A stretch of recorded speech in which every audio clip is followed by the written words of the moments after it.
Hamdan wa syukran lillah, salatan wa salaman ala rasulillah, Allahumma sholli ala sayyidina Muhammad wa ala ali sayyidina Muhammad. Nawaitu ta'alluma wa ta'lima wa tadhakkura wa tadhkira wa naf'a wal intifa'a wal ifadata wal istifadata wal hitha ala tamassuki bi kitabillahi wa sunnati rasulihi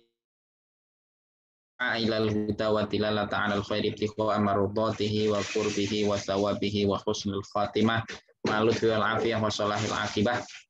Rabbi shrah li sadri wa yassir li amri wa hlul 'uqdatam min lisani yafqahu qawli. Allahumma faqihna fid din wa 'allimna ta'wil. Bapak Ibu yang dimuliakan oleh Allah Subhanahu wa taala, Ustadz Khairul Anam yang sama-sama kita hormati. Alhamdulillah kita dipersembahkan di saya yaitu membahas tentang ilmu hadis riwayah, memahami tentang hadis-hadis ya, memahami tentang hadis-hadis dan juga membahas tentang sanad. Dan pada kesempatan kali ini kita akan membahas hadis yang ke-9. Ini lumayan panjang nih Ustaz Anam ya, jadi paling tebal ini kayaknya. Baik, semoga bisa dipersingkat nanti. Baik Bapak Ibu semuanya, langsung bismillahirrahmanirrahim. Asanidina al-mutasilah ila Rasulillah sallallahu alaihi wasallam wa ila mu'allifai hadzal kitab. Wa anhu bihi qala. Di sini hadis yang ke-9, al-akhdhu bil yasiri wa tarku ta'sir. Ya. Al-akhdhu bil yasiri wa tarku ta'sir. Jadi kita melakukan sesuatu yang kemudian semampu kita dan meninggalkan sesuatu yang mempersulit diri. Jadi jangan memaksakan diri untuk melakukan sesuatu yang tidak kita mampu gitu ya. Jadi mampunya 3 ya 3, jangan memaksakan jadi 5. Seperti itu. Hadisnya di sini wan hubihi qala an Abi Hurairah. Dari sahabat Abu Hurairah, ya kita sudah bahas tentang sahabat Abu Hurairah. Nanti profilnya kita sudah bahas, jadi nanti tinggal di skip saja ya. Abdurrahman bin Sakhr radhiyallahu ta'ala anhu qala sami'tu Rasulullah sallallahu alaihi wasallam. Kata sahabat Abu Hurairah, saya mendengar Rasulullah sallallahu alaihi wasallam beliau yaqul bersabda, "Ma nahaitukum." Setiap apa yang aku larang, cegah ya atas kalian, anhu atas sesuatu tersebut, fajtanibuhu maka jauhi. Jadi apa yang dilarang oleh Rasulullah Shallallahu Alaihi Wasallam, yang dilarang oleh Allah Subhanahu Wa Taala melalui lisan Rasulullah Shallallahu Alaihi Wasallam, maka fajtanibuhu. Maka sikap kita bagaimana? Interaksi dengan perintah itu, respon kita adalah diperintahkan untuk kemudian menjauhinya. Wama amartukum dan segala sesuatu yang aku perintahkan atas kalian bihi atas sesuatu tersebut.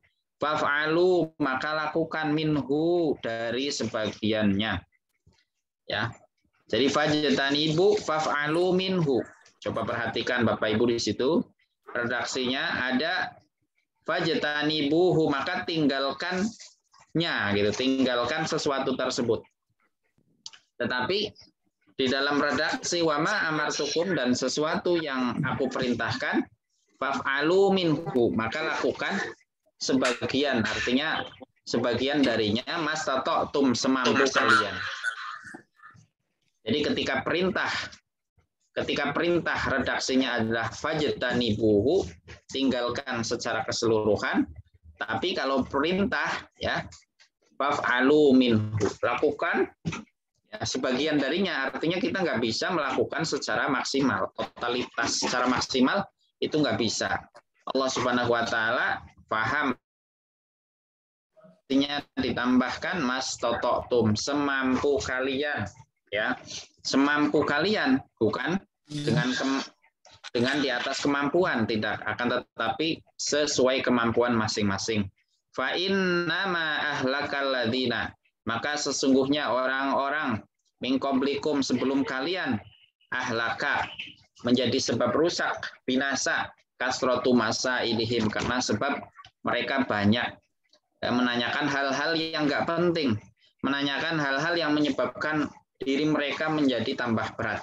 Wakhtilafuhum, dan perselisihan mereka ala anbiyaihim, terhadap para nabi-nabi mereka, menyelisihi para nabi. Kalau dikasih perintah itu enggak langsung langsung sam'an wa ta'atan, langsung dilakukan, akan tetapi masih kemudian meragukan dan memperberat diri. Itulah sebab kerusakan orang-orang sebelum kita. Maka menjadi pelajaran bagi kita bahwa sejarah itu pasti berulang, maka kita harus mengambil pelajaran daripada orang-orang terdahulu sebelum Rasulullah SAW. Nah, hadis ini diriwayatkan oleh Bukhari Muslim, maka kualitas hadisnya adalah hadis sahih, ya, hadis sahih. Sahih menurut siapa? Menurut Ahlus Sunnah wal Jamaah. Karena kalau menurut orang-orang Syiah al-Itsna Asyariyah, ya, Syiah al-Imamiyah yang jumlahnya ada 12, itu mereka tidak mengimani dengan kesahihan kitab Sahih Al-Bukhari dan Sahih Al-Muslim. Mereka punya kitab sendiri namanya Al-Wafi, Al-Wafi yang kita bahas, ya. Al-Kafi, mohon maaf. Nama kitabnya Al-Kafi, ya, karya Imam Kulaini. Nah, itu. Kapan-kapan lah kita belajar tentang ilmu Syiah. Baik, Bapak Ibu semuanya, kemudian profil dari sahabat Abu Hurairah kita skip Ustaz Anam, ya, karena sudah. Jadi sudah kita bahas. Jadi profilnya insya Allah Bapak Ibu bisa diperdalam lagi nanti karena sudah kita bahas. Baik, urgensitas hadis, ya, apakah layak hadis ini masuk dalam kitab Al-Arba'in An-Nawawiyah karya Imam An-Nawawi? Maka dijawab, ulama mengatakan hadis ini hadis yang sangat penting dan banyak terdapat faidah yang nyata, patut untuk dihafal dan dianalisa, ya, patut dihafal, ya. Jadi rekomendasi para ulama hadis ini suruh dihafal. Ma nahaitukum anhu, ya, fa'alu ma nahaitukum anhu fajtanibuhu wa ma amartukum bihi, atau wa ma amartukum bihi fa'tu minhu mastata'tum. Itu dihafalin. Pendek hadisnya, pendek, ya. Kemudian Imam An-Nawawi sendiri, penulis kitab Al-Arba'in An-Nawawiyah, beliau berkomentar, hadis ini merupakan kaidah Islam yang sangat penting. Salah satu jawami'ul kalim, ya, jadi redaksinya singkat tetapi bermakna banyak, ya, memiliki faidah yang sangat luas. Itu namanya jawami'ul kalim. Ngomongnya singkat, tapi kandungannya, nah, itu namanya jawami'ul kalim. Nah, itu adalah salah satu keistimewaan dari Rasulullah SAW. Beda dengan kita, kadang kita ngomong udah panjang lebar, kalau disimpulkan sedikit, gitu, ya. Beda dengan Rasulullah, ngomongnya sedikit, tapi kalau disimpulin panjang. Nah, makanya ini nanti panjang. Semoga kita bisa ringkas hari ini, ya. Kemudian Ibnu Hajar Al-Haytami berkata bahwa hadis ini merupakan hadis yang azim, merupakan pokok kaidah dalam beragama, ya. Pokok dalam beragama tadi, bahwa segala yang dilarang tinggalkan secara keseluruhan. Apa yang diperintahkan lakukan semampu kalian, ya, semampu kalian, bukan memaksakan diri. Kemudian sebagian pensyarah An-Nawawiyah, beliau berkomentar bahwa hadis ini penting karena agama merupakan konsistensi terhadap perintah dan menjauhi larangan. Karena isi daripada kita beragama, ya, yang puncaknya adalah akhlak, itu adalah dua hal, yaitu perintah dan larangan. Melakukan perintah dan meninggalkan larangan. Maka para khutobah, khotib, ya, para ustadz, para kiai, para ajengan, di mimbar-mimbar mulia mereka selalu, ya, berwasiat untuk bertakwa. Takwa itu apa? Yaitu mengaplikasikan dua hal ini, yaitu melakukan perintah dan meninggalkan secara totalitas terhadap larangan-larangan Allah dan Rasulullah Shallallahu Alaihi Wasallam. Baik, kita langsung masuk kepada kosakata daripada sebab urut, ya, ada sebab urutnya. Sebab urutnya dulu, Ustaz. Sebab urutnya di sini, ya, Rasulullah sedang berkhutbah menyampaikan kewajiban berhaji. Lalu seorang sahabat bertanya, apakah tiap tahun? Haji itu apakah dilaksanakan tiap tahun? Kemudian Rasul terdiam. Lalu berkata, jika aku jawab iya, maka wajib bagi kalian. Lalu Rasul menambahi, apa yang aku perintahkan? Lakukan semampu kalian, ya. Jadi haji itu, ada yang nanya, apakah haji itu tiap tahun Rasulullah? Ya. Dan perlu diingat bahwa Rasulullah itu hajinya nggak banyak, ya. yang banyak itu umrohnya gitu ya. Jadi di sini ada seorang sahabat yang bertanya apakah sahabatnya ada yang menyatakan bahwa namanya adalah Aqra bin Habis ya, bin Habis. Itu bukan bin Habis, bin Habis namanya ya. Kemudian di khutbah ini di Haji Wada, haji tahun ke-10 karena Rasulullah SAW wafat di tahun ke-11 Hijriah ya. Bulan Rabiul Awal. Jadi Dzulqa'dah, Dzulhijjah, kemudian Muharram, Safar, Rabiul Awal ya, 3 bulan setelahnya Rasulullah SAW wafat. Nah, seperti itu ya. Jadi ini pertanyaan dari sahabat. Rasulullah itu selalu berlandaskan kasih sayang kepada umatnya ya. Tidak mentang-mentang kemudian hal baik terus Rasulullah jawab iya, selalu dipertimbangkan. Ya, Rasulullah selalu mempertimbangkan kemampuan umatnya. Rasulullah bisa aja jawab iya tiap tahun wajib haji, tetapi Rasulullah mempertimbangkan kemampuannya. Ya, maka Rasulullah menjawab bahwa apa yang artinya semampu kalian. Kalau kalian mampu ya tiap tahun, kalau enggak ya wajib hanya sekali. Kemudian kosakata di dalam hadis ini di situ tadi ada nahaitukum anhu. Saya memerintahkan kalian untuk tidak melakukannya ya, melarang berarti kan memerintah untuk ditinggalkan. Fajtanibuhu, sampingkanlah ia, tinggalkanlah ia. Kemudian amartukum bihi, saya memerintahkan kalian untuk melakukannya. Fa'tu, maka datangi, lakukan. Masata'tum, semampu kalian. Lakukan apa yang menurut kalian mudah tanpa banyak beban berat ya, tidak memperberat diri. Bukan berarti kemudian meremehkan, enggak, mengambil yang paling mudah, enggak. Jadi kemampuan kita di mana? Nah, disitulah. Karena Allah Maha mengetahui kita mampu 5, kita melakukan 3. Oh, berarti kita tidak sesuai kemampuan kita. Ya, kita mampunya 5, kemudian memaksakan diri untuk mengambil yang 7, itu juga enggak pas ya. Kemudian kita mampunya 5 ngambil yang 3, itu juga enggak tepat.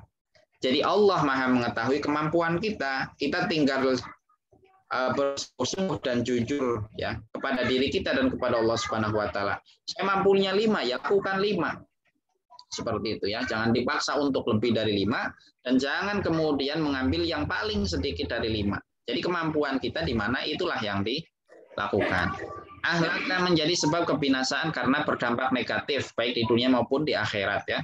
Bapak Ibu mampunya misal sholat duha itu hanya 2 rakaat, 4 rakaat, 6 rakaat. Bapak Ibu maksain jadi 8. Akhirnya apa? Jadi pensiun dari sholat duha. Sholat duhanya cuma 3 hari, habis itu pensiun. Nah, kalau ada orang yang pensiun dari kebaikan, itu buruk. Ya. Jadi orang yang berhenti dari kebaikan itu buruk. Ya. Tetapi orang yang berhenti dari keburukan itu baik. Kemudian kasratu masailihim ya, banyak bertanya, lebih-lebih dalam hal yang tidak dibutuhkan dan yang tidak penting. Nanya gitu kan, tanya-tanya yang nggak penting. Ya, apalagi cari perhatian. Wakhtilafuhum ala anbiyaihim, ini paling parah, yaitu membangkang terhadap para nabi mereka, meragukan, mendebat ya, mempersulit diri ya. Sudah diberikan dan Allah dan Rasulnya atas bimbingan Allah Subhanahu wa taala mengetahui kadar kemampuan kita, maka syariat yang diberikan itu sangat tepat dan pas sekali untuk diri kita. Makanya kalau sekiranya enggak sudah jelas, yang nggak usah dipertanyakan lagi seperti itu ya. Maka itu akan menjadi sebab kerusakan pada diri kita baik dunia maupun akhirat. Kemudian kita masuk pada pemahaman hadis ya, hadis yang ke-9. Yang pertama adalah manahaitukum, apa yang dilarang oleh Allah melalui Rasulullah Shallallahu alaihi wasallam, maka diperintahkan untuk fajtanibuhu, ya tinggalkan, jauhi. Yang pertama, makna daripada larangan. Tadi kan larangan tuh. Saya melarang kalian untuk melakukan A. Manahaitukum, apa yang aku larang. Nah, larangan itu ada 2. Larangan itu ada dua. Yang pertama, larangan berarti haram. Jadi kalau haram itu berarti kalau dilakukan memperoleh dosa. Ya, kalau ditinggalkan memperoleh pahala, itu namanya haram ya. Seperti orang misal katakan minuman yang memabukkan, itu kan haram.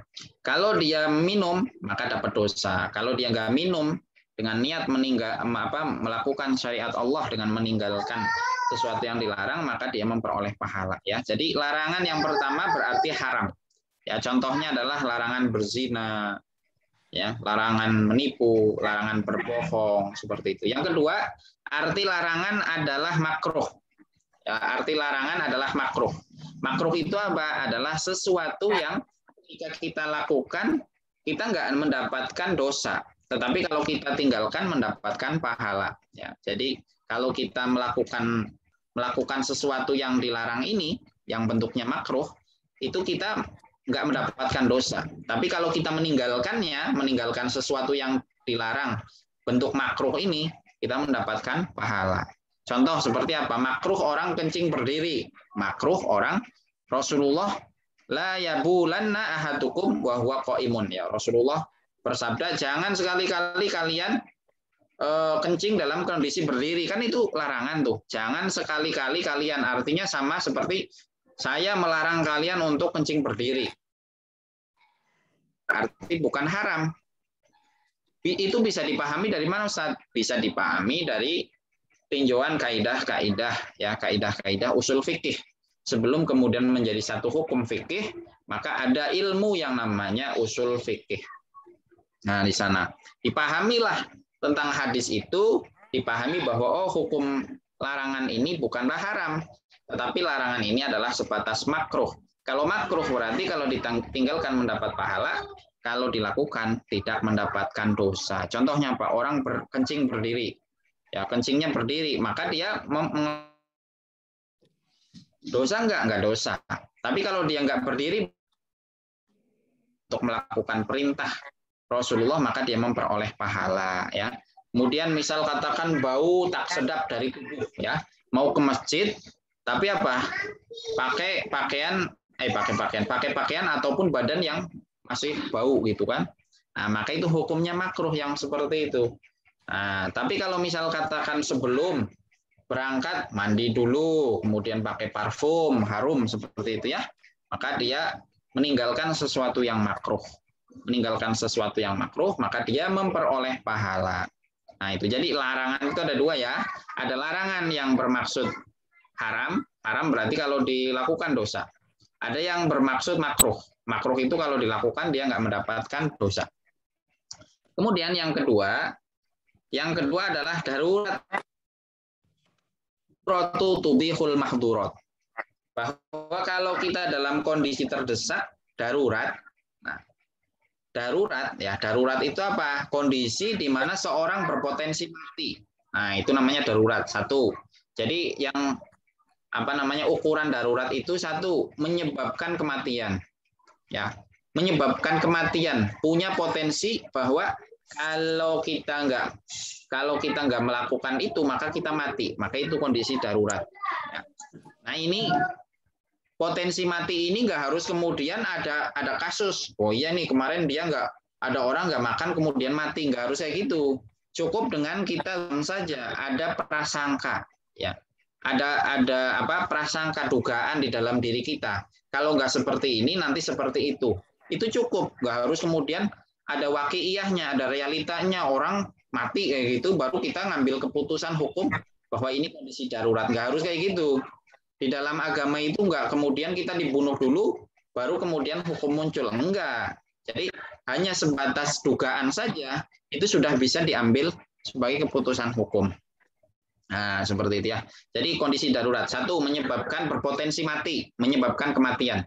Yang kedua adalah rusaknya anggota tubuh atau rusaknya fungsi tubuh ya. Jadi tubuhnya masih normal, masih utuh gitu. Tapi fungsinya menjadi rusak. Itu juga kondisi darurat. Atau anggota tubuhnya rusak ya, patah, pecah. Nah, itu juga kondisi darurat namanya seperti itu. Atau bertambahnya penyakit. Nah, tambah sakit gitu.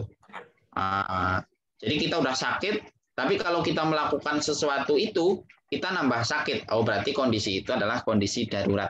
Kalau kondisi-kondisi yang menyebabkan seperti tadi, menyebab kematian, menyebabkan rusaknya anggota tubuh atau fungsi anggota tubuh atau bertambahnya rasa sakit, itu kondisi darurat seperti itu, maka ada satu kaidah yang apa namanya mengatakan bahwa kondisi darurat ya, itu nanti hal yang haram itu diperkenankan. Jadi sesuatu yang dilarang, kesimpulannya sesuatu yang dilarang itu boleh dilakukan. Ya, sesuatu yang dilarang itu boleh dilakukan ketika kondisi darurat. Kondisi darurat tadi ya, darurat ingat tuh tadi definisi darurat itu. Ya, jadi ukuran darurat itu harus paham. Jangan sembarang-sembarang. Ini kita udah terdesak, ini kepepet. Nah, itu padahal hanya sebatas lapar biasa seperti itu ya. Kemudian apa namanya kondisi darurat ini ya, kebutuhan yang dibutuhkan ketika kondisi darurat, sesuatu yang dilarang yang dilakukan ketika kondisi darurat itu enggak kemudian terbuka lebar. Jadi harus sesuai kebutuhan. Ya, ada ukurannya. Kebolehan dalam kondisi darurat itu harus sesuai dengan kebutuhan. Butuhnya 3 ya 3 aja. Butuhnya cuma setengah ya setengah aja. Jangan melebihi itu. Kalau melebihi dari kebutuhan, maka selebihnya itu bernilai dosa. Kayak gitu ya. Misal katakan ada orang misal nggak ada air sama sekali, ya. Tadi kan bahwa segala sesuatu yang aku larang tinggalkan kan gitu awalnya kan. Berarti kan itu perintah bahwa kita suruh meninggalkan apa yang dilarang gitu. Tapi kalau kondisi darurat bagaimana? Kalau kondisi darurat boleh ya. Kalau kondisi darurat boleh, tetapi sesuai kebutuhan. Nah, misal katakan orang nggak boleh meminum air gitu. Tapi kondisinya tidak ada minuman keras sama sekali, nggak ada minuman sama sekali, sudah habis air nggak ada, tersisa minuman keras. Nah, kalau nggak minum dia mati, misal katakan kayak gitu. Ini gambar iftirodi saja ya, spekulasinya. Jadi contoh-contohnya ya banyak tentunya ya. Maka boleh dia minum, tapi sesuai kebutuhan. Kalau dia butuhnya hanya cukup dengan 1 gelas ya 1 gelas saja, jangan dilebih-lebihin. Kalau dilebihin dari kebutuhan, maka selebihnya itu bernilai dosa. Itu Bapak Ibu ya. Kemudian yang berikutnya makna perintah. Kalau tadi makna larangan ada 2, ada makruh, ada haram. Kemudian makna perintah ya, wa ma amartukum, dan segala yang aku perintahkan, fa'alu minhu mastata'tum, lakukan darinya, sebagian darinya sesuai kemampuan kita. Makna perintah ada 2 juga ya, yaitu perintah dengan artian wajib. Jadi harus dilakukan. Kalau nggak dilakukan mendapatkan dosa. Nah, contoh ya, perintahnya di dalam Al-Quran banyak. Kok kita nggak sholat? Ya kita berdosa. Karena perintah itu bernilai wajib. Seperti itu. Kemudian yang kedua, perintah bernilai sunnah. Bernilai sunnah. Apa? Kalau yang bernilai sunnah ini adalah segala sesuatu yang apabila kita lakukan memperoleh pahala, tapi kalau kita nggak melakukan, ya kita nggak memperoleh apa-apa, nggak dapat dosa, nggak dapat pahala. Ya, contoh seperti kita sholat tahajud, sholat sunnah rawatib, sedekah biasa, ya itu sunnah-sunnah biasa aja itu, seperti itu. Maka ketika kita melakukan hal itu, kita memperoleh pahala. Tapi kalau kita nggak melakukan, ya kita nggak dapat apa-apa, dosa enggak, pahala enggak. Nah, seperti itu ya. Jadi mana perintah juga ada 2. Ada perintah yang berarti wajib, ya, berarti wajib. Nah, kita bisa tahu itu wajib atau sunnah dari mana, Ustaz? Nah, tentu kita harus mempelajari ilmu yang namanya ilmu usul fikih. Sebelum kemudian menjadi fikih, Ustaz, waktu kita ini terbatas, saya bukan bidangnya, saya pekerjaannya itu adalah pembisnis, saya pekerjaannya adalah pedagang. Bukan bagian saya untuk hal itu, ya sudah ya, tinggal belajar ilmu fikih ya, ngaji kepada guru-guru yang kompeten di bidangnya, langsung sudah menjadi hukum yang matang gitu ya, sudah tinggal dikonsumsi ya, di dalam ilmu fikih seperti itu. Tapi kalau Bapak Ibu masih punya waktu ya silahkan diselami ya, pahami tentang kaidah-kaidah usul fikih.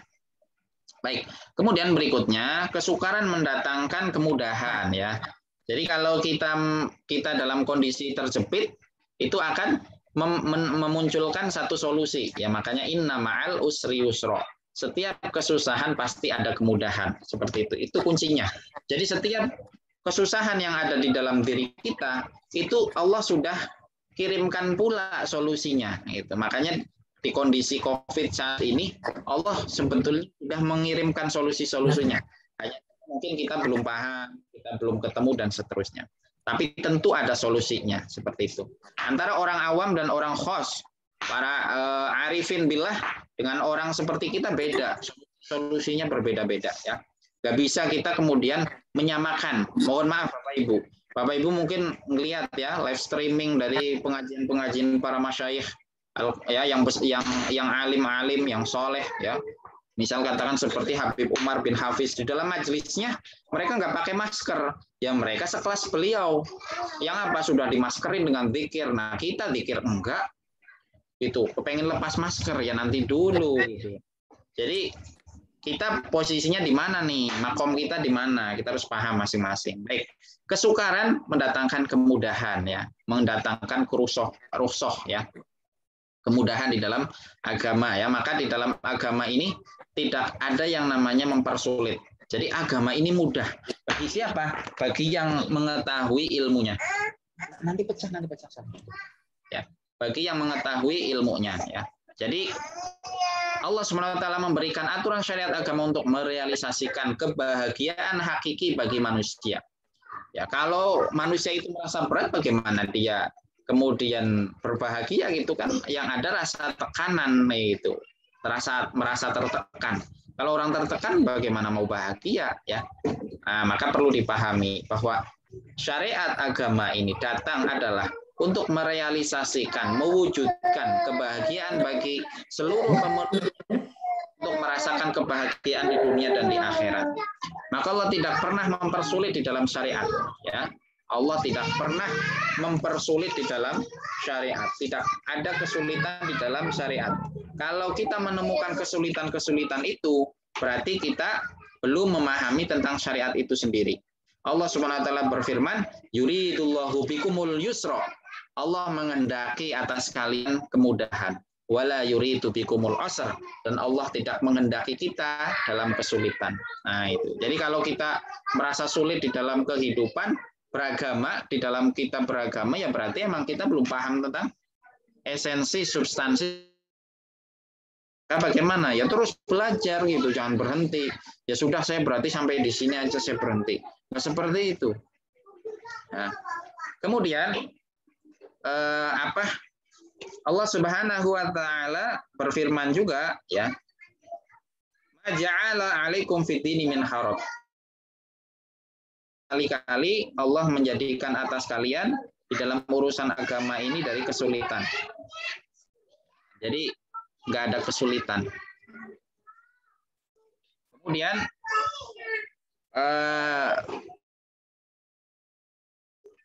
itu menjadi sebuah kaidah ya, menjadi sebuah kaidah di dalam usul fikih ya, al-masyaqqatu tajlibu taisir. Jadi kesulitan ya, kondisi kita sulit ya, itu akan kemudian mendatangkan rukhsah ya. Misal katakan orang yang sholat nggak bisa berdiri ya, maka duduk.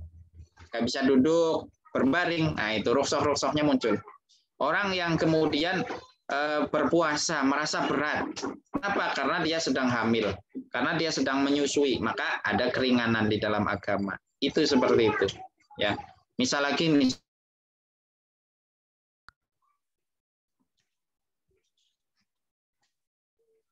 misal orang lagi sibuk nih, orang lagi sibuk ya, itu kecelakaan tiba-tiba ya, di waktu maghrib terjadi kebakaran, misal kebakaran bor gitu kan. Nah waktu maghrib itu kan singkat sekali, itu singkat sekali. Akhirnya dia lupa bahwa dia itu belum sholat gitu, sampai kemudian masuk waktu sholat isya gitu. Nah maka agama tidak menuntut itu ya. Nanti kalau sudah sholat isya dia ingat, ya baru dia mengqodho sholat maghribnya itu gitu. Tapi kondisi ketika dia di waktu maghrib itu, yang kemudian disibukkan diri sampai lupa sholat, nah itu nggak ada beban di sana. Dia mendapatkan rukhsah, ya, manusiawi seperti itu, ya. Kalau kemudian kenapa kamu lupa, kenapa kamu mikirin kebakaran, nggak kayak gitu. Jadi agama itu, ya, agama ya gampangnya kalau diartikan sekarang ya luwes lah, agama itu luwes. Hanya kita aja yang bikin kaku kayak gitu, ya. Orangnya aja yang bikin kaku, agamanya luwes. Kitanya aja yang bikin kaku. Kenapa kaku? Karena belum tahu. Kayak gitu. Kalau udah tahu ya luas juga, insya Allah, ya. Kemudian yang kelima, jika sulit bukan berarti tidak usah melakukan. Ya udah kalau sulit, ya misal katakan saya sholat nggak bisa berdiri, ya udahlah nggak usah sholat sekalian, nggak bisa. Nggak seperti itu, ya. Nggak seperti itu, ya. Orang mukallaf terkadang dalam kondisi udzur dan sulit untuk melakukan perintah secara sempurna. Nah, bukan berarti kalau kita nggak bisa melakukan secara totalitas, itu berarti kita tinggalkan secara totalitas. Kita lakukan semampu kita. Ya, kita lakukan semampu kita. Sholat nggak bisa berdiri, ya sudah duduk. Nah, seperti itu. Jadi semampu kita. Fattaqullaha mastata'tum wasma'u wa'ati'u. Bertakwalah kepada Allah SWT. Nah, bertakwalah mastata'tum. Semampu kalian. Jadi kalau urusan perintah semampunya. Tapi kalau urusan larangan secara totalitas ditinggalkan. Nah, maka rumus simpel, ya, dari Gus Baha itu simpel aja, orang hidup itu yang penting ibadah dilakukan dan tinggalkan seluruh maksiat. Udah kewajibannya lakuin gitu, ya. Kewajibannya lakuin, setelah itu maksiat ditinggalin. Sudah selesai. Ya. Syukur-syukur ada tambahan sunnah-sunnah, ya. Tapi kalau sudah kemudian dua hal itu dilakukan, kewajiban dilakukan, kemudian hal-hal yang dilarang ditinggalkan, sudah selesai kayak gitu. Ya, walaupun dia tidak melakukan kesunahan-kesunahan. Kemudian yang keenam, berlebihan dalam meninggalkan larangan itu merupakan bibit kebinasaan. Ya.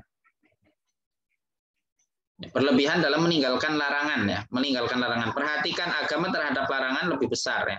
Perhatian agama tadi. Makanya fajtanibuhu, maka tinggalkan secara totalitas larangan itu. Tapi coba kalau perintah mastata'tum, semampu kalian, bukan totalitas tetapi semampu. Mampunya berapa? Antum 5, ya 5. Enggak dituntut lebih dari 5. Seperti itu. Tapi kalau larangan itu secara totalitas. Kita harus berusaha semaksimal mungkin untuk meninggalkan larangan-larangan itu. Bukan berarti meremehkan hal-hal yang diperintahkan, ya. Bukan berarti kemudian karena perhatian larangan untuk ditinggalkan secara totalitas, berarti kita memprioritaskan yang dilarang dulu, tinggalin semuanya gitu, ya. Kemudian kita meremehkan dengan hal-hal yang wajib, enggak seperti itu, ya. Akan tetapi kita harus memperhatikan tadi yang wajib, kemudian meninggalkan yang dilarang. Fondasi dari satu ibadah adalah meninggalkan apa yang diharamkan Allah. Jalan keselamatan adalah melawan hawa nafsu dan melakukan apa yang dilarang, meninggalkan apa yang dilarang oleh Allah SWT. Rasulullah SAW bersabda, ittaqil maharima, jauhi apa-apa yang dilarang, takun a'badan nas. Ya. Kalau kita pengen menjadi orang yang paling ahli ibadah, simple. Bagaimana? Yaitu dengan cara yang pertama melakukan kewajibannya. Yang 5, setelah itu adalah ittaqil maharim. Jauhi seluruh yang dilarang. Jauhi kemaksiatan-kemaksiatan. Sudah. Maka kita akan menjadi hamba yang paling bertakwa kepada Allah Subhanahu wa taala, ya. Paling bertakwa kepada Allah Subhanahu wa taala. Kemudian Sayyidah Aisyah berkata, orang-orang yang ingin mengalahkan, ya, orang yang berjihad, maka tinggalkanlah dosa-dosa. Nah, jadi kalau kepengin memperoleh pahala lebih dari orang yang berjihad, berperang di jalan Allah Subhanahu wa taala, ya. Padahal kan berjihad itu kan sudah dia mempertaruhkan jiwa, ya, raga, kemudian mempertaruhkan harta, waktu, pikiran, ya. Akan tetapi kalau kepengen lebih dari itu, gampang, kata Sayyidah Aisyah, maka tinggalkan seluruh kemaksiatan. Nah, kata Sayyidah Aisyah. Seperti itu. Ibnu Umar juga berkata, mengembalikan 1 dinar, ya mengembalikan 1 dinar yang haram itu lebih baik dibanding sedekah 100.000 dinar. Jadi ada 1 dinar ya yang kita pegang tetapi haram, untuk kita kembalikan kepada pemiliknya itu lebih baik dibanding kita menyerap 1 miliar misal. Itu artinya apa? Meninggalkan keharaman. Meninggalkan keharaman itu harus lebih diprioritaskan.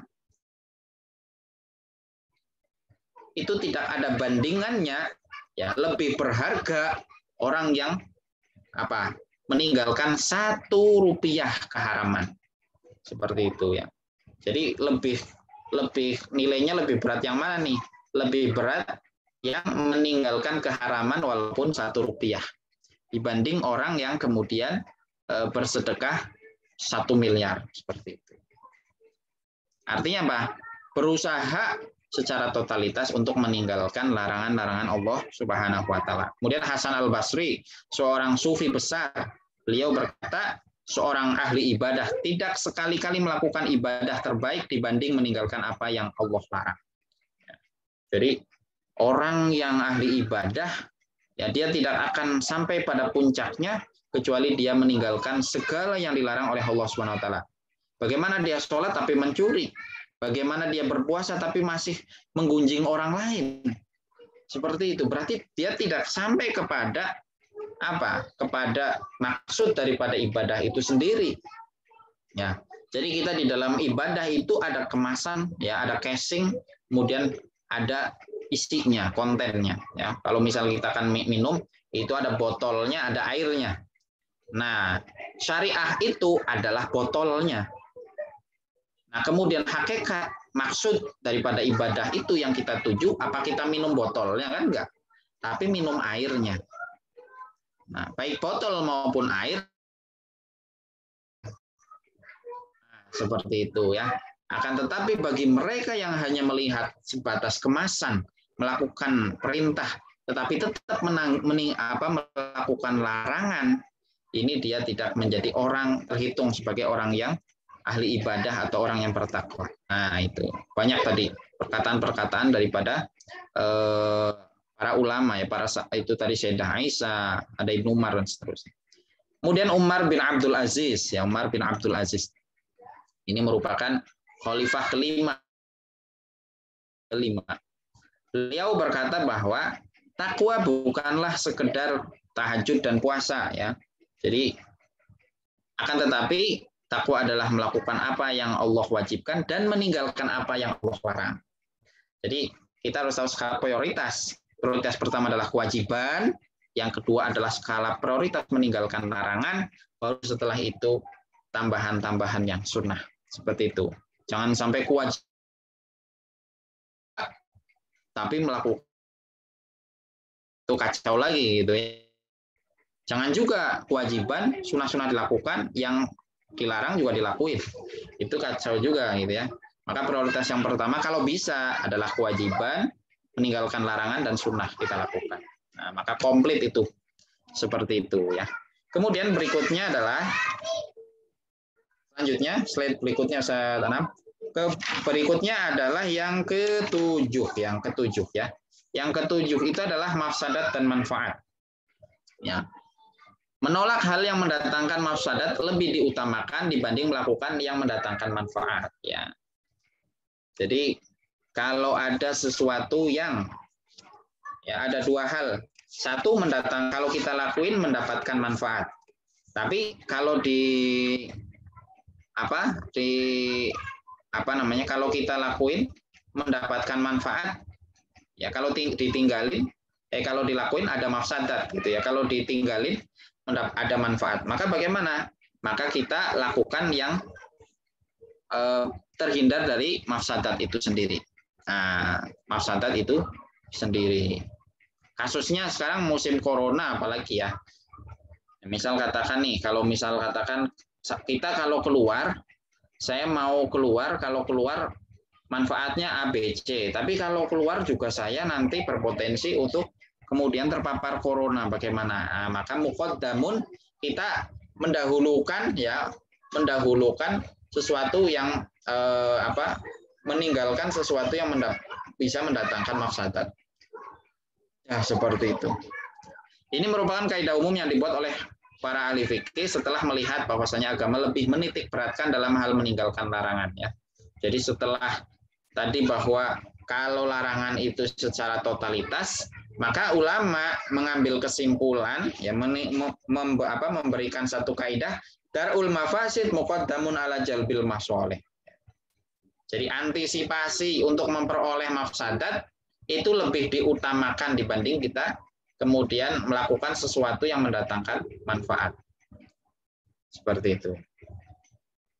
Jadi meninggalkan sesuatu yang mendatangkan mafsadat itu dilakukan, diutamakan, didahulukan dibanding kita melakukan sesuatu yang mendatangkan manfaat. Contohnya apa? Misal orang penjual, ya, misal anggur gitu ya, penjual anggur. Kan itu manfaat tuh, dapat uang gitu kan. Tapi ya, dia ada dugaan bahwa ini pembelinya itu kayaknya nanti dibikin minuman keras nih. Nah, gitu. Maka bagaimana? Maka jangan dijual itu anggur. Ya, walaupun tadi ada manfaatnya kan, dia dapat uang. Nah, gitu. Jual beli kan halal gitu kan, jual beli halal. Halal. Tapi ternyata kalau dijual kita punya minuman keras, maka jangan dijual tuh. Seperti itu, ya. Kemudian misal katakan lagi ini contoh lagi tuh di situ, berbohong untuk mendamaikan dua orang yang sedang berantem. Berbohong kan nggak boleh tuh. Tapi kemudian untuk menghindari mafsadat apa berantem tadi, pertikaian, berbohongnya akhirnya diperkenankan. Madorot sama, ya. Jadi madorot, mafsadat adalah kerusakan, madorot sesuatu yang membahayakan, sama. Kemudian yang ke-8, sebab binasanya umat, ya. Suatu bangsa itu bisa binasa itu disebabkan satu, banyak bertanya dengan tujuan mempersulit. Ya, kalau sudah jelas ya sudah, nggak usah ditanyain. Kemudian yang setiap urusan dengan tanpa memperhatikan syariat Allah. Ya, jadi dengan para ustadznya, dengan para kiainya. Maka gini, ada satu kaidah bahwa kalau kita berselisih dengan para ulama, maka kita susah urusan agama. Kalau kita berselisih dengan para umaro, maka susah kita urusan dunia. Gitu, ya. Jadi kalau kita menentang dengan para pemangku kebijakan, ya urusan dunia kita susah. Sebaliknya kalau kita kemudian menentang dengan para ulama, maka urusan akhirat kita juga susah, agama kita susah. Nah, makanya urusan dunia dan agama supaya kita mudah, kita berselisih. Oh, berarti kalau kayak gitu saya harus ikut terus sama pemangku kebijakan. Ya kalau yang baik kita ikuti, wajib kita ikuti. Nah, kalau yang buruk ya jangan. Kita nasehatin, tapi balik lagi bahwa yang menasehati, apakah kita itu punya punya kesempatan untuk menasehati enggak? Ya. Nanti mendatangkan mafsadat lagi kayak gitu ke kita, gitu ya. Seperti itu. Jadi kita timbang-timbang dulu nih, yang berhak untuk menasehati kita emang betul nih. Misal katakan kita melihat ada yang nggak beres itu kan, setelah dipertimbangkan matang betul emang ini. Ini secara logika, secara ini syariat dan seterusnya nggak benar ini. Kayak gitu. Kan kemudian kita berpikir saya kasih nasihat gitu ya. Sebelum kita melangkah ke sana, kita pertimbangkan dulu apa pada posisinya didengar, dan apakah tidak mendatangkan mafsadat kepada diri kita. Nah, kecuali Bapak Ibu dalam kondisi tingkatan tertinggi, sudah saya mau mati nggak apa-apa, yang penting saya mau ngasih nasihat. Nah itu beda lagi. Tapi nasihatnya harus dengan jalan yang baik, enggak frontal, sporadis dan seterusnya, enggak. Nah, konyol itu namanya. Ayo, dengan jalan yang baik lah. Jadi sesuatu yang benar dan yang baik itu harus disampaikan dengan sesuatu yang baik. Enggak boleh karena mentang-mentang benar, itu yang penting sampai. Walaupun harus ada pistol, saya bawa pistol nggak apa-apa. Yang penting kebenaran ini harus saya sampaikan. Nggak boleh kayak gitu. Baik. Kemudian yang ke-9, lalu nih sampai mana nih? Sampai 11. Banyak banget ya. Yang ke-9 adalah bertanya dan hukumnya. Nah, hukum bertanya maksudnya. Ya, barangkali nih Bapak Ibu perhatikan posisinya kita itu di mana? Fardhu ain bertanya tentang hal-hal yang belum diketahui dari urusan agama. Oh, berarti kita belajar urusan agama pada hal-hal yang belum kita ketahui. Misal katakan kita belum tahu tentang cara sholat yang benar, tentang puasa yang benar, tentang zakat yang benar, maka fardhu ain dia belajar itu. Jadi bertanya di sini bukan hanya bertanya, Ustaz, apa sih ini yang dimaksud dengan sholat? Nggak kayak gitu. Belajar itulah bertanya. Seperti itu ya. Hal-hal yang wajib yang kita lakukan. Nah, lebih-lebih yang rutinitas kita lakukan dalam keseharian. Nah, terus yang kedua, fardhu kifayah. Ya. Hukum belajar atau hukum bertanya yang kedua fardhu kifayah. Itu terhadap selain hal-hal yang wajib personal. Ya, seperti bertanya agar pemahaman agamanya makin luas. Jadi yang tidak berkaitan dengan fardhu ain. Ya, tidak berkaitan dengan apa tadi? Sholat 5 waktu, tidak berkaitan dengan zakat, tidak berkaitan dengan puasa Ramadan. Bapak Ibu bertanya atau belajar tentang sholat jenazah. Bapak Ibu belajar tentang mengkafani, ya. Itu hukumnya bagaimana? Fardhu kifayah. Akan menjadi wajib jika nggak ada yang belajar kecuali ibu, kecuali bapak, ya berarti menjadi fardhu ain, ya. Seperti itu. Kemudian yang ketiga, hukum bertanya ya ataupun belajar seperti bertanya tentang kebajikan ya. Jadi kalau belajar tentang sesuatu yang sunnah ya hukumnya sunnah. Ya. Jadi balik lagi, jadi kalau belajar tentang yang fardhu kifayah maka hukumnya fardhu kifayah. Kalau yang berkaitan dengan yang fardhu ain maka ain. Yang berkaitan dengan sesuatu yang sunnah, kebaikan-kebaikan itu hukumnya adalah sunnah. Kemudian yang kedua hukumnya haram ya, yang dilarang ya. Kalau tadi diperintahkan, perintah yang pertama belajar tentang yang fardhu ain, kemudian belajar yang fardhu kifayah, kemudian belajar yang sunnah itu diperintahkan. Kemudian yang kedua bertanya tapi hukumnya dilarang. Yang pertama yang diketahui oleh Allah ya. Jadi sesuatu yang hanya diketahui oleh Allah Subhanahu wa taala. Misal katakan kita bertanya kapan sih hari kiamat itu terjadi. Nah, terus tanya lagi misal katakan apalah ya. Yang hal-hal yang hanya Allah yang mengetahuinya. Nah, maka kita dilarang untuk menanyakan hal-hal yang seperti itu. Kemudian yang kedua, contohnya adalah tanya tapi ngejek, haram. Hukumnya haram. Karena apa? Niatnya udah buruk. Jadi keharamannya itu bukan karena tanyanya sebetulnya, tetapi karena niatnya itu udah buruk. Ya, maka dilarang. Ya. Kemudian meminta apa? Meminta mukjizat. Minta ke Allah.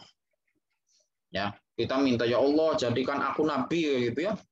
Padahal sudah tahu kalau nabi udah ditutup. Kita minta jadi nabi, Allah jadikan aku nabi, minta ke Allah. Maka itu haram. Seperti itu ya. Kemudian yang kedua, hukumnya makruh ya.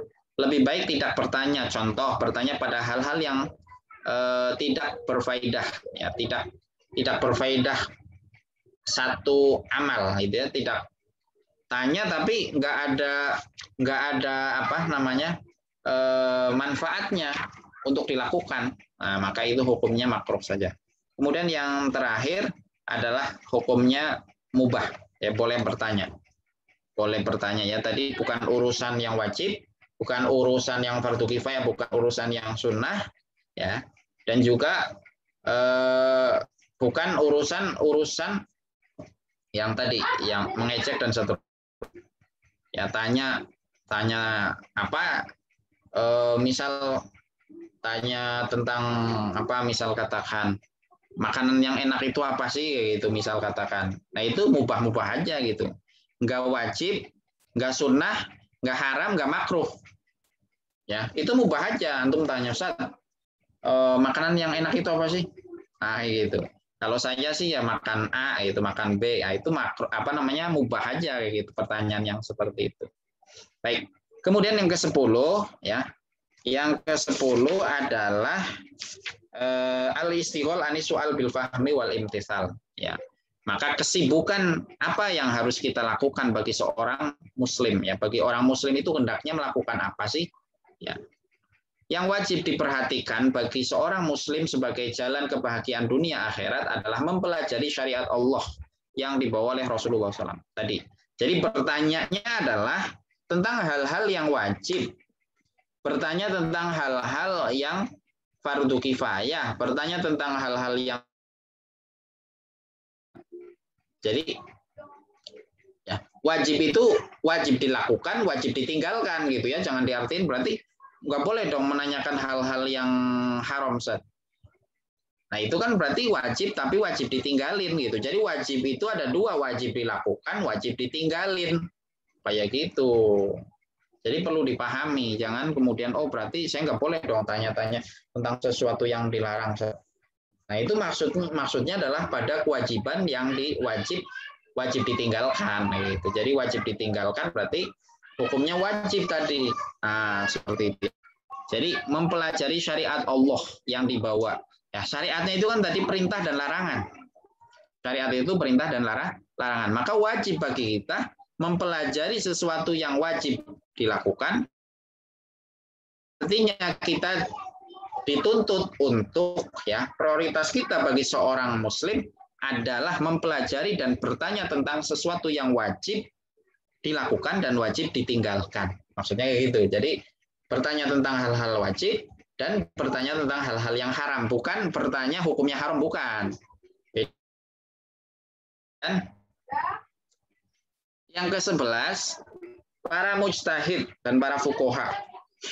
Ya, para mujtahid dan para fuqaha berusaha menganalisa dan memahami makna Al-Quran, hadis Rasul, dan perkataan sahabat dan tabi'in. Mereka memperdalam dan memahaminya dari bermacam disiplin ilmu.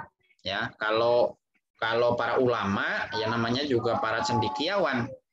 Jadi bukannya menganalisa. Kalau kayak kita kesibukannya apa ya? Kesibukannya ada yang kerja, ada yang dagang, ada yang bisnis, ya. Ada yang sibukannya nganggur, sibuk tapi nganggur. Sibuknya apa? Nganggur, Ustaz. Oh, sibukannya nganggur. Jadi sibuknya itu nggak sibuk. Ya sibuk saya nggak sibuk. Terus, iya nggak sibuk itu ya sibuk bagi saya kayak gitu. Ya nggak apa-apa juga.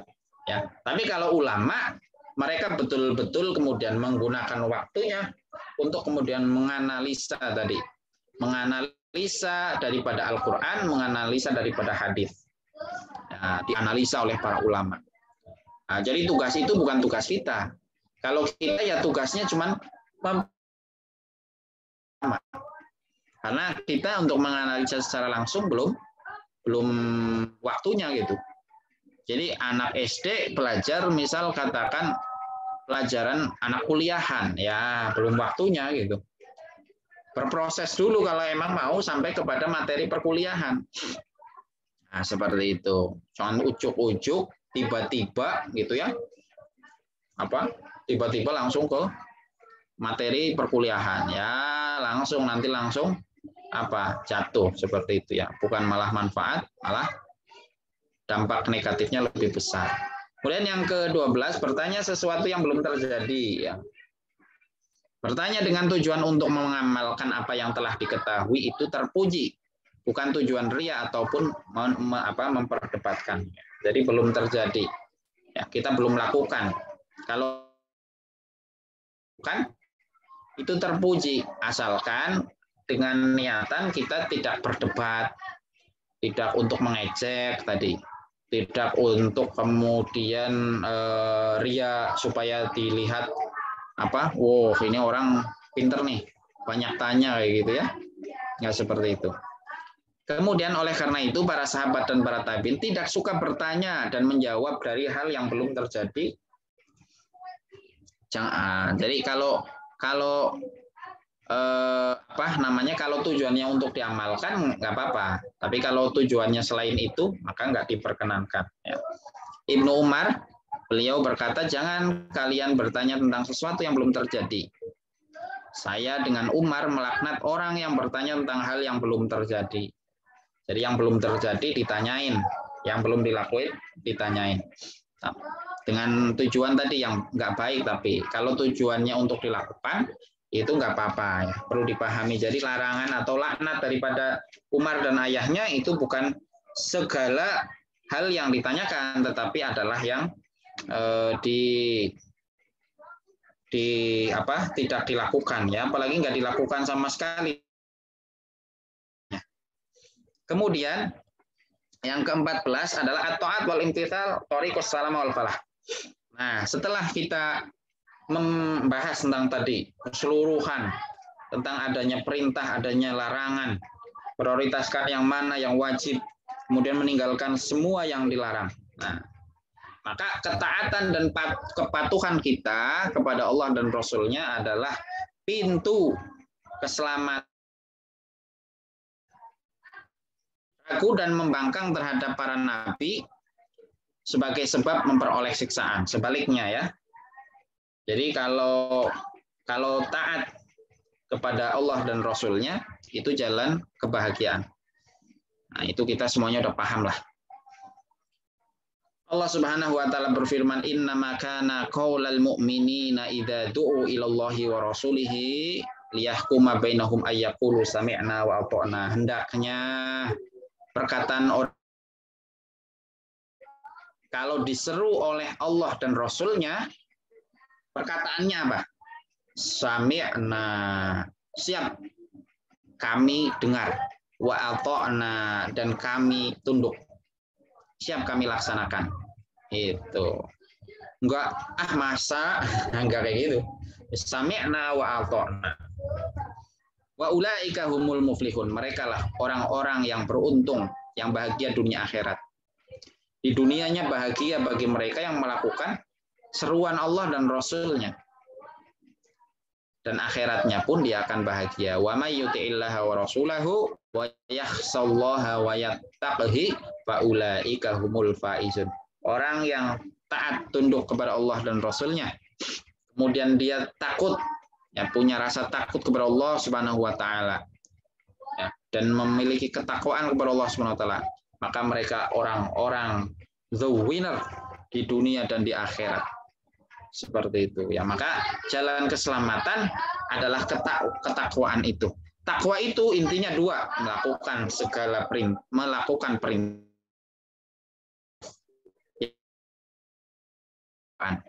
Jadi bukan hanya sekedar melakukan segala perintah, tapi juga menerjang larangan. Itu bukan takwa namanya. Ya. Ketakwaan itu adalah satu paket, melaksanakan perintah dan meninggalkan seluruh larangan. Itu ketakwaan. Dan ketakwaan itu bertingkat-tingkat. Ya, tidak satu kelas, berkelas-kelas. Jangan dibayangkan bahwa takwa itu berarti satu kelas. Lah, takwa itu berkelas-kelas. Takwanya saya, takwanya kiai, takwanya ustadz, takwanya orang soleh, nabi, para rasul beda-beda ya, beda-beda, enggak satu kelas. Ya, kelasnya jauh-jauh.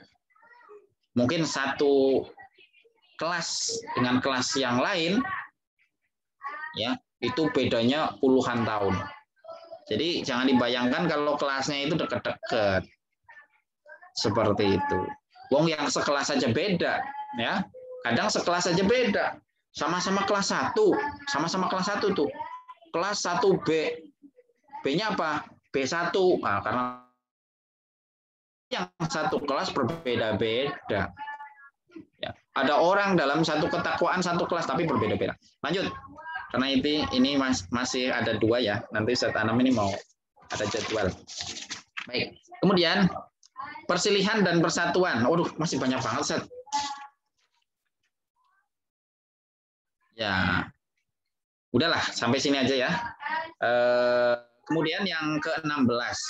Sanksi yang keluar dari jamaah ya. Jadi orang yang kemudian keluar dari komunitas orang-orang Islam adalah dibunuh dengan syarat ya, dengan syarat orang yang keluar dengan syarat dia itu mendakwahkan ya, dia sudah keluar dari Islam kemudian menjelek-jelekan Islam dan mengajak orang lain untuk tidak masuk Islam, itu yang boleh dibunuh. Pun dibunuhnya nggak kemudian sembarangan, dia harus melalui tahapan persidangan ya, persidangan pengadilan agama seperti itu, nggak kemudian langsung dibunuh.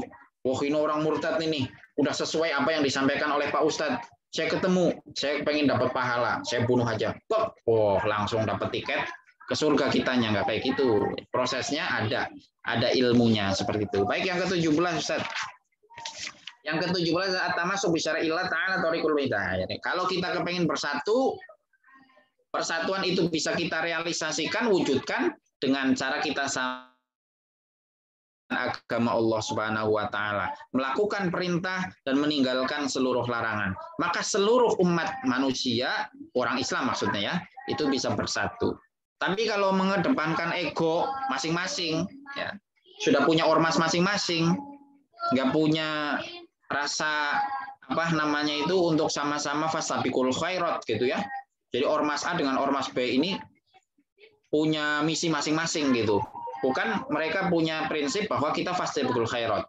Boleh aja ormas A melakukan kebaikan, ormas B melakukan kebaikan, ya sama-sama gitu, bareng-bareng. Nah, itu baru bersatu.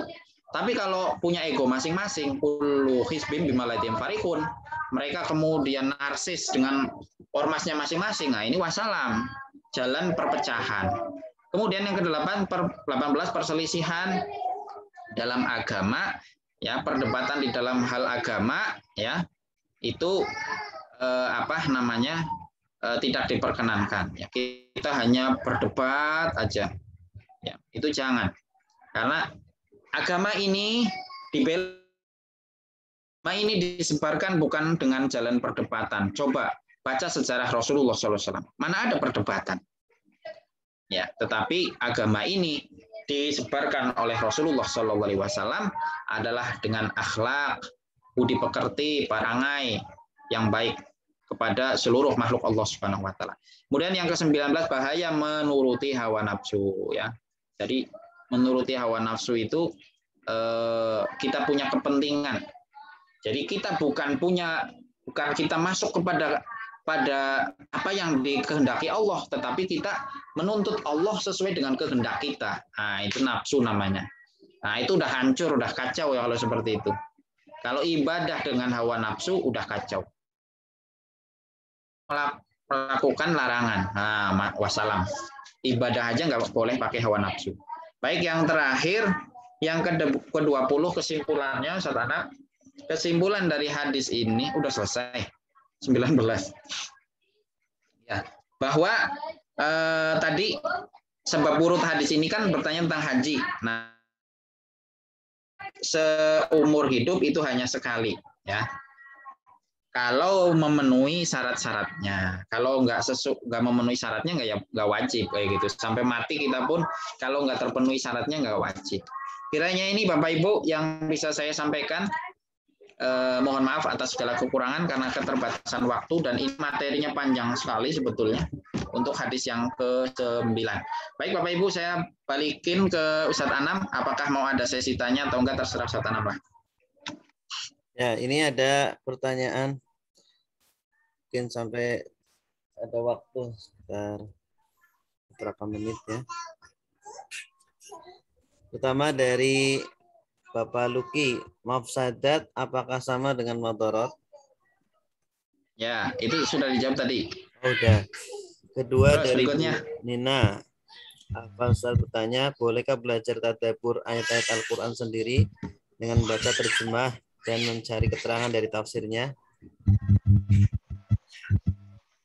Boleh enggak? Boleh enggak?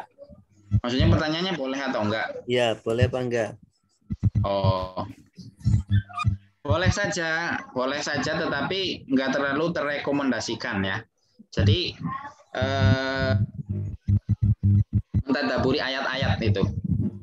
Apalagi kalau yang bentuknya teks. Kalau bentuknya teks, ya boleh saja, tetapi nggak terlalu direkomendasikan Ibu, ya. Jadi boleh saja untuk amaliyah nanti dulu. Kalau sampai berbentuk amal, itu harus ada bimbingan dulu. Harus ya minimal Ibu konfirmasi dulu kepada ahlinya gitu. Kalau misal bidang agama ya tanya ke Ustadz. Konfirmasi dulu setelah Ibu paham, ya tentang ayat tertentu, mau dijadiin amal, konfirmasi dulu. Boleh, benar ya sudah lakuin kayak gitu. Jangan sampai kemudian kita tadabbur kemudian menghasilkan satu pemahaman itu kita mau amalin. Ternyata amalan itu hasil tadabbur kita salah. Maka amal kita nanti fatal seperti itu ya. Contoh misal mentadaburi contoh tentang ayat tentang interaksi dengan orang-orang kafir. Ya, orang-orang musyrik. Bunuh saja mereka. Kita amalin, fatal. Seperti itu ya. Tapi secara umum, kalau hanya sebatas untuk pemahaman, belum tidak untuk amaliyah praktek, maka nggak apa-apa. Wong nama Al-Quran saja. Tadabbur itu kepada apapun, silahkan. Maka Allah SWT di dalam firman-Nya, Iqra, baca apa aja, analisa apa aja, terserah. Seperti itu ya. Akan tetapi di sana dilanjutkan Iqra bismi rabbikal ladzi khalaq. Ya, tetapi Iqra pembacaan analisa yang kita lakukan itu harus dibarengi dengan apa? Dengan keimanan, ya. Disertai dengan keimanan. Ya. Bukal akram alladzi 'allama bil qalam. Di situ artinya ada proses belajar. Kalau proses belajar bagaimana? Harus ada pengajarnya. Seperti itu. Kita nggak bakal jadi sarjana kalau nggak ada kalau nggak ada dosen pembimbing. Tiba-tiba kita jadi sarjana nggak bisa. Tiba-tiba kita ikut sidang kayak gitu kan? Ikut sidang terus ditanya mana dosen pembimbing kamu? Nggak ada, ya nggak bakal, ya. Itu seperti itu ya, sudah clear. Jadi boleh saja tadabbur, tetapi kalau mau kemudian menjadi amal, ya itu harus dikonfirmasi dulu, ya, ditabayun dulu kepada yang kompeten di dalam bidangnya. Kalau bidang agama tanya dalam bidang agama, seperti itu Bu. Kalau hanya sebatas pemahaman nggak apa-apa, tapi jangan sampai kepada amaliyah. Kalau amaliyah prosesnya panjang, ya. Memahami Al-Quran, memahami hadis, prosesnya panjang. Untuk sampai hadis atau Al-Quran, untuk sampai kepada fikih, prosesnya panjang. Ada ulama hadis, ya. Ada ulama hadis yang ikut berkecimpung di sana. Ada ulama tafsir yang ikut kecimpung di sana. Ada ulama usul fikih yang kecimpung di sana. Baru menghasilkan fikih. Panjang Ibu. Seperti itu ya. Baik. Kemudian berikutnya, apakah kita boleh melakukan satu perbuatan yang tidak dilakukan oleh Rasulullah walaupun perbuatan itu tidak salah? Ya, jadi kaidahnya adalah tidak segala sesuatu yang tidak dilakukan oleh Rasulullah itu terlarang. Ya, kemarin kan sudah bahwa bid'ah itu ya sesuatu yang baru itu ada dua, ada bid'ah yang hasanah, bahkan banyak sebetulnya kalau sesuai hukum banyak. Ada yang bid'ah sayyi'ah, ada bid'ah hal yang baru tapi baik, ada hal baru tapi buruk. Nah, hal baru yang baik itu adalah hal-hal yang kemudian tidak bertentangan dengan syariat. Nah, hal baru ini bisa menjadi sunnah kalau dia terpayungi oleh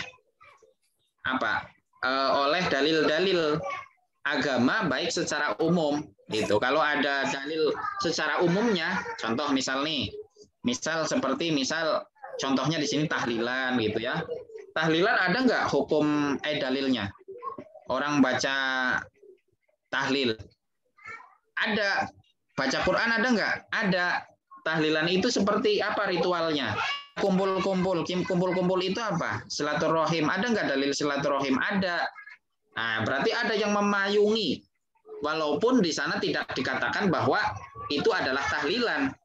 Seperti itu. Tetapi aktivitas yang seperti kita nih, kuliah online saat ini nih, yang kita lakukan ini bentuknya bid'ah. Bid'ahnya apa bid'ah? Tapi bisa bernilai sunnah kayak gitu. Bahkan bisa bernilai wajib. Ya, bisa bernilai wajib. Misal katakan dengan kondisi pandemi saat ini, kalau kita tatap muka di Sukabumi datang ke sini ya repot.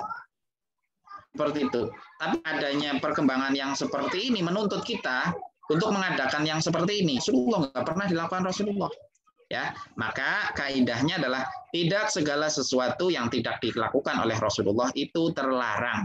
Banyak kok sahabat waktu itu melakukan yang nggak dilakukan oleh Rasulullah. Antaranya apa? Ada sahabat yang setelah wudhu sholat sunnah. Rasulullah nggak ngelakuin. Nah, terus ngomong, kan itu ditetapin habis itu sama Rasulullah. Oke, kalau kayak gitu. Sahabat Abu Bakar, sahabat Umar bikin Quran. Apa pernah di masa Rasulullah menghimpun Al-Quran? Nah, kayak gitu. Jadi tidak segala sesuatu yang tidak dilakukan oleh Rasulullah itu terlarang. Kita harus lihat dulu, apakah ada argumen, ya ada dalil agamanya memayungi, ya khusus, syukur-syukur secara khusus, ya. Kalau enggak cari secara umumnya ada enggak. Contoh misal puasa di bulan Idul Hijjah, boleh enggak? Ada dalil umumnya, ya berarti boleh gitu.